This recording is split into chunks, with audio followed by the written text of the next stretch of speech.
Star Block. This time we're bringing you the Early brothers, James Early, Jock Early. That's right, they're in the house. Get ready for an intense interview. Angel Rocco, Angel Rocco, Angel Rocco. We're here with James Early, who's worked on albums such as MC Hammer, En Vogue, David Bowie, Oaktown 357. Tell us about your early experiences of working with these artists. Well, it was all good, man. I mean, I'm a lifelong musician, man. I grew up in L.A. Well, let me back up. I was born in Oakland, born in the Bay, in the Yay, and doing it here as a little guy. But you know, I was also a child actor, and my family moved down to L.A. so I could continue my career in film. And just being down there, I wound up going to school with different cats, and my mother is a musician also, and so my mother was playing acoustic guitar and bass. And so that was my exposure to music, and I was wanting to be a musician too, so I kind of picked up the drums, was doing that, and started playing bass after my mom. Once I got into high school, I got into a couple of garage bands, and I wound up being in a band with Slash from Guns N' Roses. This is before Guns N' Roses, but we were kids at school. His real name is Saul Hudson. And we were just kids at Fairfax High School in L.A. and just kind of had a band thing. We jammed around and did some stuff, and it was cool. And, you know, so after high school, we kind of went our separate ways. He did his thing with Guns N' Roses, and the rest is history for him, the guitar hero. Went to a recording studio up here that was owned by the lead singer of Confunction. His name is Felton Pilot. I went in and did some studio time in his studio because I'm a singer myself. And as I was recording things with him, you know, we kind of befriended each other, and he asked me to help run his studio at night. You know, I was like, okay, well, yeah, I'll do that. I was happy to do it, a young man, and he said he would teach me how to run everything in the studio because I didn't really know, and I was like, oh, cool, I'll take advantage of this. So I got in and got busy with him doing that, and basically one of the clients that we had come through was MC Hammer, and also E40, and the Click came through and did some stuff with us as well. And some of the stuff that we did in the studio, you know, they actually put out, made some noise. Hammer put his album out basically out of the trunk of his car. He was selling it, slinging it around the Bay, but also pushing it to the major labels. And that first album that we did wound up getting Hammer signed to Capitol Records. And Hammer basically came and called us back and said, hey, fellas, you know, the records, I got a major deal, so I get to put out other artists. I'm going to do an album on 357. I want you guys to produce that for me. And I also want you to shut down the studio, close the studio down, and come out on the road with us. And I want you to run the board. So we were engineering when we were out on the road. We would do the house sound for the tour. And, you know, Hammer went from doing small nightclubs to doing arenas and stadiums pretty much inside of a year. It seemed like it was overnight. We were certainly working hard, but it was overnight. That seemed to happen really fast for us. Once we were out on the road, the first album, which was called Let's Get It Started, wound up selling 3 million. It went triple platinum initially, probably got as high as 5 million.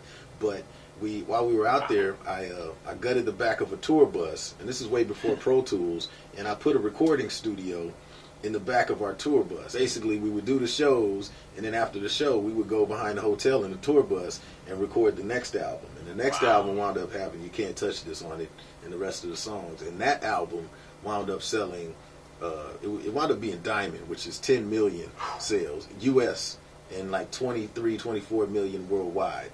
And then your family is also involved in the music industry. Your brother is a writer, producer, Jock.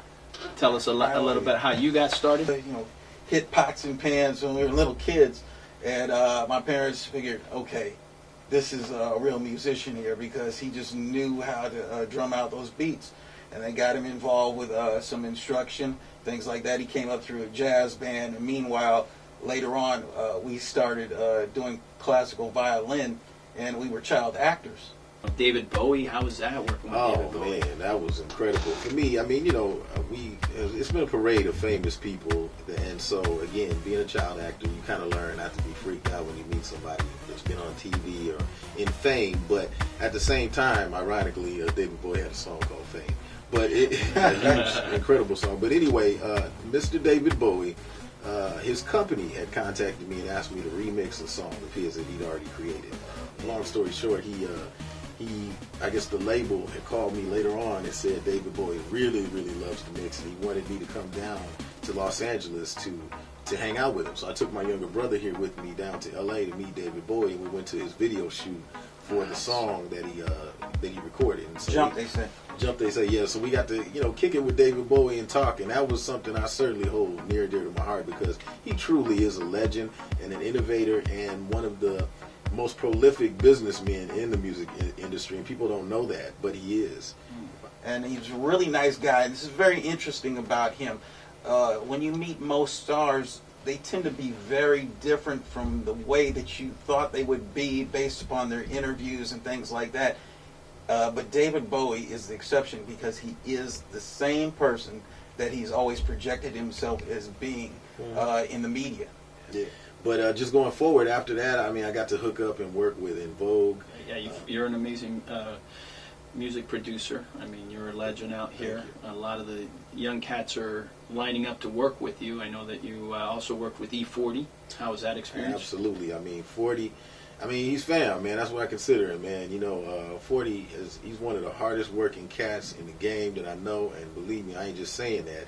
Anybody that knows him personally knows it's the truth.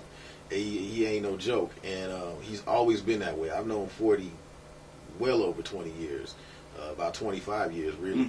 And the man ain't no joke, and really his whole family's like that. Back in the day when we were all young, they came to the lab, our studio that we had in Vallejo, and they wanted some music done. So we was like, hey, let's get in and do something. So they came in, and they'll tell you that. They came in, I don't even think they've been in the studio before they came and worked with us. And we did the first album, which was called MVP, but that was the first Click record. What do you think of the new sound he has compared to the original stuff from the Click? Well, he's always evolving, trying new things, and he's bringing in his son to help with the music also.